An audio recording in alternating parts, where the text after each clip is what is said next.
Well, here on the sofa, Riccardo is still with us. Jan has come back. We've said goodbye briefly to Wilfried Bungay, but to those of you who are getting in touch wanting to speak to him, don't worry, he's coming back. And Potkin's just joined us here on the sofa. He's an Iranian blogger. Nice to see you. Nice to see you. You've been itching to tell me which sports you'd get out, so let me just sit back and hear what you've got to say. It has to be taekwondo. I mean, it's like watching two schoolgirls kicking each other. I just can't see any sense into it. I think something like synchronized swimming is even more manly than taekwondo.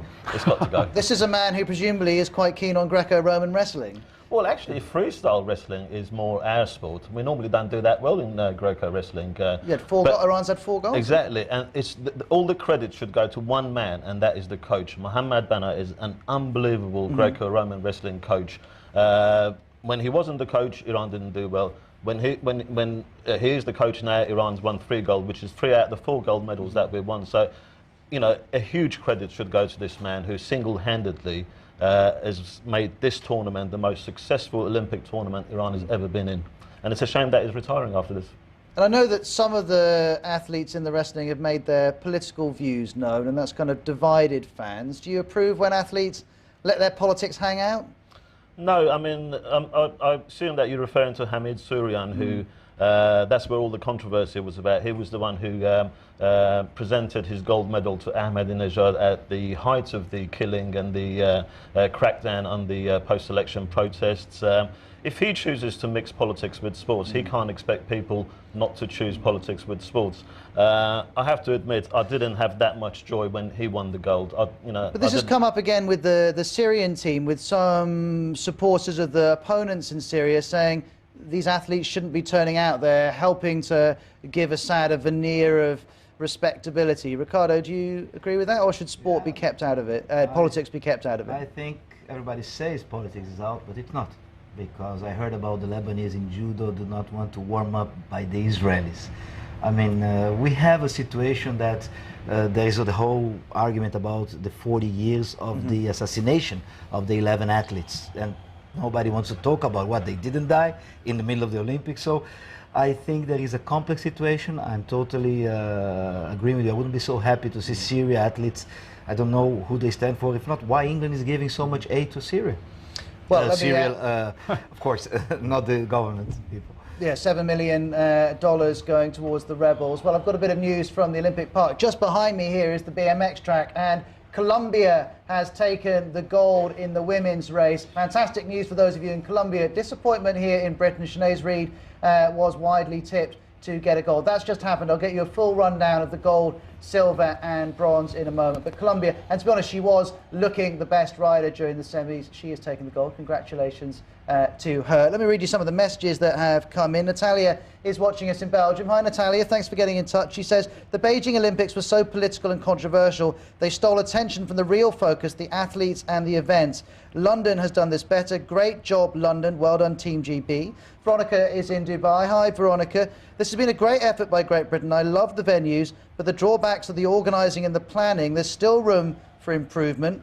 Difficult to please, Veronica. And Charles on Facebook says, the lows of these games have been the controversies, especially getting the South Korea flag. Well, I think the organisers have already apologised for that. I'm surprised there's been criticism of the organisation, and because actually almost everyone I've spoken to has said it's been smoothly run, even if they have reservations about other parts of the Well, I was games. speaking to Jan just before, and because he was covering the Beijing Olympics as well, and I was asking him how it compares with that, and he made a very good point. This is a lot more relaxed.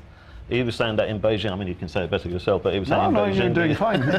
Maybe you could just answer all of Jan's questions for him. Have some more. I'm just quoting him because I think he made a very valid point. You know, he was saying the officials, they had so much power, and there was so many houses that was abolished. There was so much land that was flattened just to get the Olympics going. None of that happened here. This is a very relaxed Olympics where people can just enjoy it, and I think it's to the credit of London.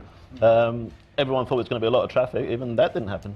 Well, I think a lot of people left town. Exactly. We'll hear from Jan what you said back to him in a moment. But first of all, I've been inviting all of you watching to call us on BBC_WHYS. You can do that on Skype. Roger's done just that. He's in Calgary. Hi, Roger. What do you want to say? Hi. Well, I want to make a case for IPL T20 cricket. I think that it's a very exciting sport. It's very short, it's results oriented, and it's been watched by millions of people all over the world. I don't know if most of the world know about the IPL, but if they ever tune in, it's just a wonderfully exciting game, and I think it would fit in nicely to the Olympic schedule. Well, this is interesting. I was doing a radio show for BBC World Service Radio a couple of days ago at a Trinidadian cultural village in London. When I said, what sport would you add? Loads of people said T20 cricket. You're looking like you don't even know quite what it is. It's the shortest form of cricket, 20 overs each. It takes about 3 hours to go. Jan? I'd love to have cricket. I don't understand anything of it, but it's getting more and more popular. Learn, right? Yeah, it is. And the Olympics is a place to learn, isn't it? I'm surprised rugby hasn't been an Olympic sport until now. I think that is the greatest game ever. It's something that you can't slow it down. It's a very athletic game. I'm very pleased to know that it's going to be included in Brazil. Perfect for Brazilians. We just lost 100-1 against Chile 3 weeks ago. Oh, it's a start. I was promising all of We you are watching. optimistics. I was promising all of you watching the full result from the women's BMX. Mariana Pajan of Colombia taking gold. Congratulations to her. Sarah Walker of New Zealand, a great result for her, taking the silver. And Laura Smulders of the Netherlands taking bronze. So no medal for Sinead Reid for the second Olympics running. And when you consider she's one of the top riders in the world, that will be a bitter pill. Let me have a look through some of the other new sports that are being suggested. Arad on Twitter says, BMX freestyle, I was lobbying for this one earlier, says it would be a bunch of bar spins, tail whips, back flips, front flips, flares and other rad stuff. Who am I to argue? I'd like to see that. Paul in Christchurch in New Zealand says it'd be great if cricket was added. The 2020 format would work. He's looking forward to golf and rugby sevens though, Riccardo. Well, I welcome him. He could come and teach us. I think we are going to have trouble because the attendance will be fully foreigners. So you could even find one place that you speak only English in Rio. And YouTube on Twitter says Malaysia's lobbying for squash, which I'm glad to hear because it seems to me it ought to be in the games. And Hong Kong is going for mahjong. What would you put in, Potkin? What was that last one? Mahjong. It's a game. As I said, rugby would have been my first choice. I can't understand why rugby is not an Olympic sport until now. Rugby sevens. I mean, no one plays rugby. Rugby seven is a very fast game. I used to play at school and I loved it. It'd be awesome. It would definitely bring in a lot of viewers, no doubt. Much more than taekwondo, like two schoolgirls kicking each other. Still angry. How are the? You need to let the taekwondo go. No, I can't. I think he was beaten by somebody. No taekwondo practice. Have you had an extreme taekwondo experience? What actually happened in school? No taekwondo player can come near me, honestly. Right. Keep your comments coming, and don't forget, Wilfried Bungai will be back to answer your questions in a couple of minutes' time.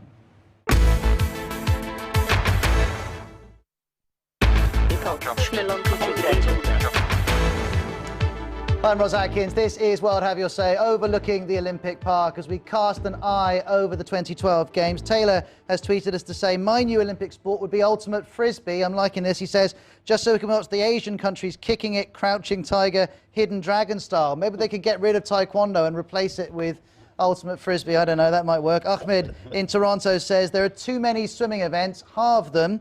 And Dan Hodgie is a blogger for the Daily Telegraph newspaper, says, Philip Zidow, and that's the British triple jumper, he says, has claimed gold in the new Olympic sport of cutting off your nose to spite your face. Let's bring in Savannah Nightingale from the World Have Your Say team to hear what's being said on the phones. Hi, Savannah. Hi, Ross. How are you? I hope you're well over there. We're getting a lot of calls coming in from South Africa, Ghana and Malaysia. We've had this from Pakistan. Samia says, I think the games have been absolutely magnificent, but I recommend T20 cricket must be added to the Olympics.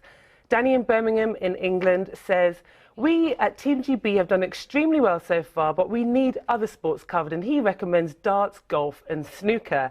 And then Levine in the USA posts on Twitter, McDonald's continues to be the official restaurant of the Olympic Games. I will never, ever understand that. It seems a lot of you have been tweeting and calling us with that comment as well. Nee in the UK tweeted, true Olympic legacy would be for each Team GB athlete to adopt a school and to give free coaching and mentoring. It's time to give a little bit back.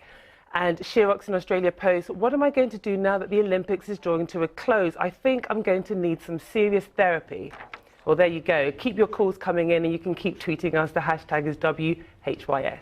Thanks, Savannah. Yeah, we're all going to have quite a lot of time on our hands, aren't we? Now, there aren't sports we know very little about, featuring people we've never heard of, but for some reason we're massively emotionally involved. Now, we've said goodbye to Riccardo. Wilfried Bungay is back, the 800 metres champion from Beijing. Jan and Potkin are still here. Wilfried, we've had lots of calls and questions for you. Quite a lot of people would like to ask how you would explain to people back in East Africa the success of the British athletes. Having seen them at these games, how have they gone from one gold in Atlanta to what they're doing now? Well, I think the most important thing that we can learn as East Africans is that, being regarded as the best, and especially being able to handle the pressure, because I know for a fact that, the British athletes, they were under a lot of pressure, as I said before, performing here at home. For example, my countrymen and women, they were coming here as the favorite, and unfortunately, like 1500 meters, if I may talk about 1500 meters, the boys, they were really number 1, 2, 3 in terms of ranking for this year. But I think the pressure that they had on their shoulders, they were not able to handle compared, for example, with the British athletes, because, for them, in fact, if we talk about anyone who was under a lot of pressure, it should have been the British athletes, but they perform under the pressure. So that is something that is so important, that you are able to handle as an athlete. And I'll get the other questions for you in a moment, but I was promising all of you watching the result from the BMX. Marius Stromberg of Latvia has won the men's gold medal. Congratulations to him. Sam Willoughby of Australia, silver. Carlos Zabala of Colombia, bronze. And with Colombia winning the gold as well, it really has been a fantastic day in the BMXing for Colombians. So if you're watching there, I hope you enjoy that result. Now, another question, Wilfried, everyone wants to ask you is whether you would like Kenya to host the Olympics. Is that something you would like them to take on? Well, Rose, let me point this fact that when it was South Africa to host the World Cup, everybody, there were so many skeptics, who say that are they really going to deliver? And I think South Africans, for example, show that, Africans can host any major event. And I think, Kenya, given 10 years down the line, honestly, they'll be able to do it. All right, that's interesting. Well, let me pull up this comment from Sarah Coles on AOL.co.uk. Should it really cost tens of billions of pounds in order to provide a few weeks of work to a few thousand people? And will the nation really be better off with the addition of a few specialist stadiums and the experience of having been able to watch gymnastics or table tennis being from a local venue you couldn't even get tickets for, as opposed to the other side of the world? And Jan, not many people are saying it wasn't good fun, but some people are saying it was good fun, but it was just, I could have a good time if I booked into the most expensive hotel in the world, but I can't afford it. Should Britain have tried to afford the Games at this cost? £9 billion, $15 billion. It's not that much compared to the Beijing Olympics. And what it will depend on is whether you will have a lasting impression on, for example, the east of London, the youth. Well, you're from one of the wealthiest countries in the world. Yeah. Would you like to see the Oslo Games? No. Why not? No, I mean, that would increase our nationalism, chauvinism even more. It's not good for us. We want to travel the world. What about the Tehran Games? Well, definitely not under this regime. I mean, I can just imagine the morality. Could be a tough sell to the IOC. Absolutely. I mean, I can just imagine the morality police in the streets arresting the beach volleyball players and all the tourists who are not observing their headscarf properly. But nonetheless, it wouldn't be a lot of fun. We know that cities like Paris and also Madrid, and we know the problems with the Spanish economy at the moment. Madrid is still interested in either 2020 or 2024. Do you think that's just madness? I don't actually, because you shouldn't just look at the expenditure and just come up with a figure. As Jan says, there's a legacy to this. I mean, there's going to be a lot of kids who've been watching this, and they're going to have role models, and they're going to be interested in sports, and It's a very much more long-term investment, and you shouldn't just say, oh, it's cost $10 billion of what we've got out of it. It's not, the calculation is not as simple as that. Great Britain needs the boost to it as well, doesn't it? Don't you? Just before we wrap up, Wilfried, Belinda wants to ask you, if you and Rudisha had a race now, do you think you could beat him? Well, absolutely not. Rudisha is in his own class, I would say, so no, I can't.